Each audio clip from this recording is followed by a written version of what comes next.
ಶಿಕ್ಷಣ ಸಂಸ್ಥೆಯ ಆವರಣದಲ್ಲಿ ಕರಾವಳಿಯ ಕಲಾ ವೈಭವ ಸೂರಜ್ ಕಲಾಸಿರಿ 2018 ನವೆಂಬರ್ 30 ಡಿಸೆಂಬರ್ 1 ಮತ್ತು 2ರಂದು 3 ದಿನಗಳ ಕಾಲ ವಿಜೃಂಭಣೆಯಿಂದ ಅನಾವರಣಗೊಳ್ಳಲಿದೆ ಎಂದು ಸೂರಜ್ ಶಿಕ್ಷಣ ಸಂಸ್ಥೆಯ ಅಧ್ಯಕ್ಷ Rotarian PHF doctor Manjunath S Revankar ಹೇಳಿದರು.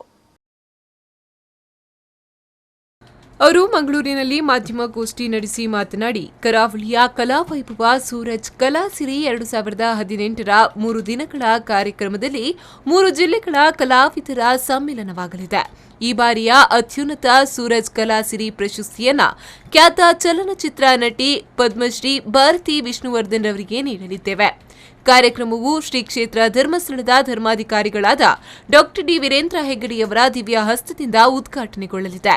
ಮುಖ್ಯವಾಗಿ ಮೊದಲ ದಿನ ಯಕ್ಷಧ್ರುವ ಪಟ್ಲ ಸತೀಶ್ ಶೆಟ್ಟಿಯವರ ಸಾರಥ್ಯದಲ್ಲಿ ಯಕ್ಷಗಾನ ನಾಟ್ಯ ವೈಭವ ನಾಟ್ಯ ನಿಕೇತನ ಕೊಲ್ಯ ಇವರಿಂದ ಭರತನಾಟ್ಯ ನೃತ್ಯ ಗುರುಗಳಾದ ಉಳ್ಳಾಲ್ ಮೋಹನ್ ಕುಮಾರ್ ಹಾಗೂ ರಾಜೇಶ್ ಶೆಣೈ ಬಳಗದವರಿಂದ ನೃತ್ಯ ಮೋಹನಂ, ಮೈಮ್ ರಾಮದಾಸ್ ಮತ್ತು ಬಳಗದವರಿಂದ ತುಳು ಮತ್ತು ಕನ್ನಡ ಸುಗಮ ಸಂಗೀತ, 2ನೆಯ ದಿನ ಜನಪದ ಕುಣಿತಗಳು, 3ನೇ ದಿನ ವಿ4 ನ್ಯೂಸ್ ಪ್ರಸ್ತುತಪಡಿಸುವ comedy reality show comedy premier league Tulu ಹಾಸ್ಯ ಕಾರ್ಯಕ್ರಮ ಮತ್ತು ಕುದ್ರೋಳಿ ಗಣೇಶ್ ಅವರಿಂದ ಜಾದೂ ಪ್ರದರ್ಶನ ನಡೆಯಲಿದೆ ಎಂದು ತಿಳಿಸಿದರು.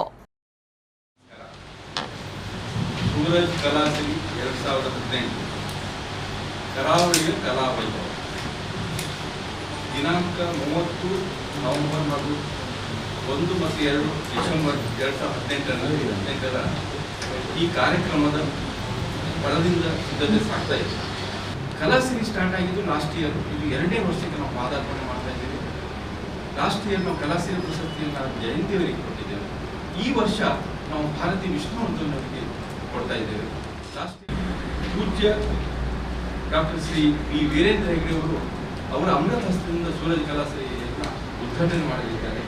ಹಾಗೆ ನಮ್ಮ ಗೌರವಾಧ್ಯಕ್ಷರಾದಂತಹ UT ಖಾದರ್ ಅವರು ಉಪಸ್ಥಿತಿರುವವರು ಹಾಗೂ ಡಾಕ್ಟರ್ ಜಯಮಾಲ ಹಾಗೂ ನ್ಯಾಯಮೂರ್ತಿ ಎನ್ ಸಂತೋಷ್ ಹೆಗ್ಡೆ ಅವರು ಶಿಕ್ಷಣ ಮತ್ತು ಕಲೆಗಳ ಒಂದು ಸಂಬಂಧ ಹೇಗೆ, ಯಾವ ರೀತಿಯಾಗಿ ಇದರ ಒಂದು ಪ್ರಾಸ್ತಾವಿಕ ನುಡಿಗಳನ್ನು ನ್ಯಾಯಮೂರ್ತಿ ಜಸ್ಟಿಸ್ ಸಂತೋಷ್ ಹೆಗ್ಡೆ ಅವರು ನೀಡಲಿದ್ದಾರೆ.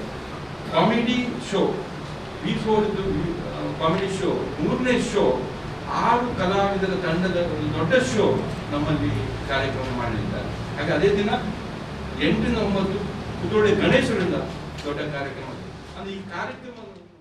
ಮಾಧ್ಯಮಗೋಷ್ಠಿಯಲ್ಲಿ ಸೂರಜ್ ಶಿಕ್ಷಣ ಸಂಸ್ಥೆಯ ಸಂಚಾಲಕರಾದ ಹೇಮಲತಾ ಎಂ ರೇವಣ್ಕರ್, ಮುಖ್ಯೋಪಾಧ್ಯಾಯಿನಿ ವಿಮಲಾ ಶೆಟ್ಟಿ, ನಿರ್ದೇಶಕ ಸೂರಜ್ ಎಂ ರೇವಣ್ಕರ್, ಸಲಹಾ ಸಮಿತಿ ಸದಸ್ಯ ಡಾಕ್ಟರ್ ದೇವರಾಜ್ ಉಪಸ್ಥಿತರಿದ್ದರು. ಪವನ್ ಕಾಚಿಮಡ್ಕ, ವಿ4 ನ್ಯೂಸ್ 24/7 ಮಂಗಳೂರು.